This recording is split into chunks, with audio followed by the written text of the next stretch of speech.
It took what literally felt like forever, and kind of was, but I finished Sleeping Beauties by Stephen and Owen King. I decided on this monstrosity because I thought that horror was going to be great during the pandemic, and in some ways it actually was. But man, is that a long book. I listened to the audiobook of it. It was 25 hours worth of audio, and it was really engaging most of the way through, but we hit those last 6 hours, and I was like, why is this book so long? Why is this taking so long? And as often happens with books that get super long, there were some bits that happened after the major events have been resolved that I was like, why are you telling me this? I don't care about this ending stuff. And the ending stuff that I would have been curious about that had to do with the philosophical questions that the book's trying to address the whole time, not even addressed in the epilogue-y type stuff. So, but let's talk about the book itself.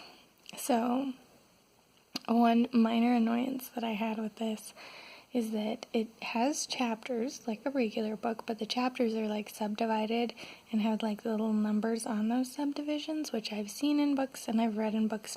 And reading in them, they don't bother me too much, but especially since I was listening to an audiobook, it threw me off and confused me, and was really annoying to have these random breaks where it's here's a random number, and then the story continues on.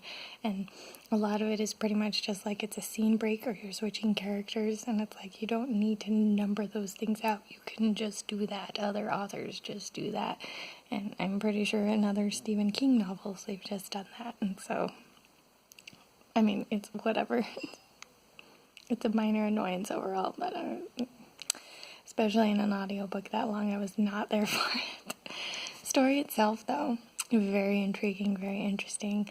The basic premise is that the women of the world start going to sleep, and then when they fall asleep, they get this cocoon thing on their face and they don't wake up from it. And if you try to tear away the cocoon, then they'll wake up and they'll attack whoever tore the cocoon off of them.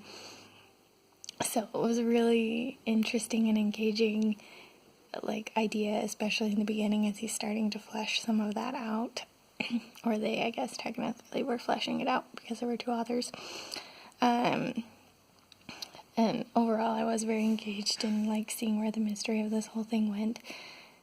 But I will say that it was kind of disappointing in some ways, the route that they went to give any explanation of it. And some of the explanation I still don't feel makes sense, and was why bother with this? And some of it I was I need more explanation on this if you're going to include it. So I'm kind of annoyed by that.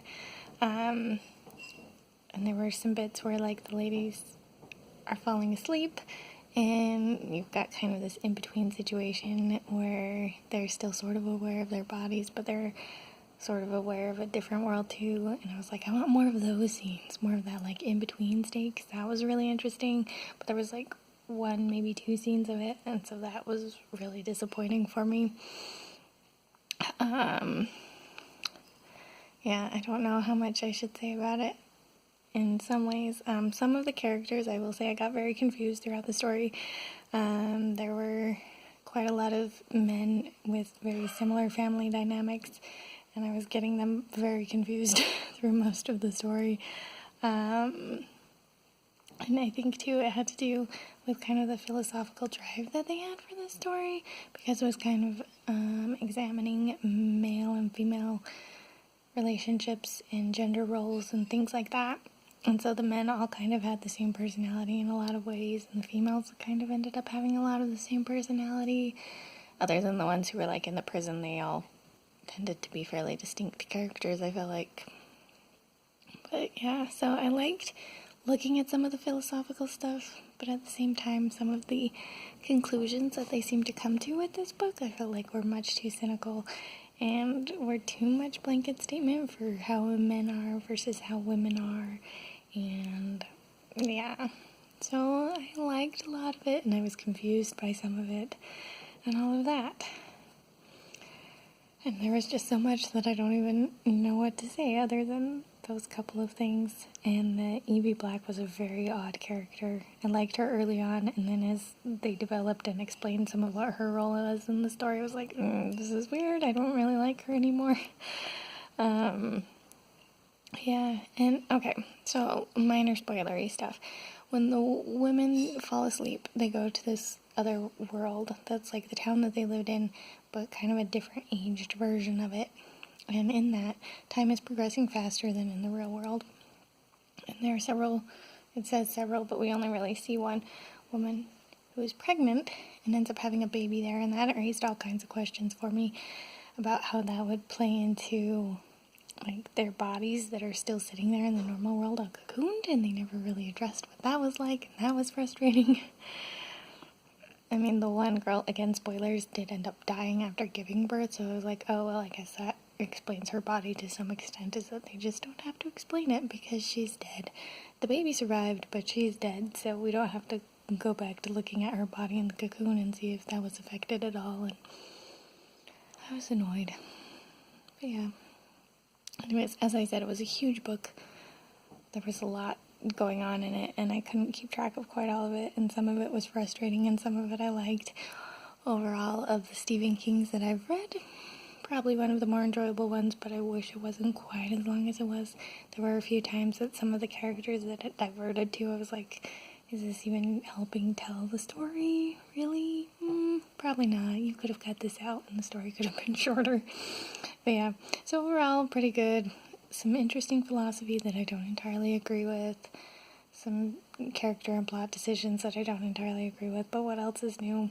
So if you happen to have read this or have other like Stephen King recommendations for during this spooky quarantine time that might help me feel better about quarantine, because this one, I did want to talk about this since all these women are falling sick or falling asleep and basically not waking up. It kind of ensues with some mass panic kind of things that kind of are reminiscent of some of the world situation over, for example, toilet paper that's been going on with this pandemic and stuff.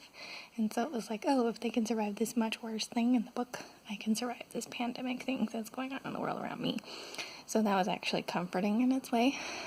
But yeah, so I mean, if you have other horror that you think might have some comforting effects like that for me, that would be great.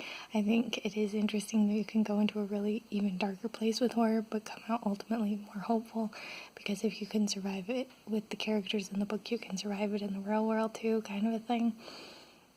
So, yeah. But I think that's all of my thoughts that I've got for this for right now. Hope everyone's enjoying finding books to read during this quarantine time, and I think that's all I've got to say for now, but this is the Umlaut Harper signing out.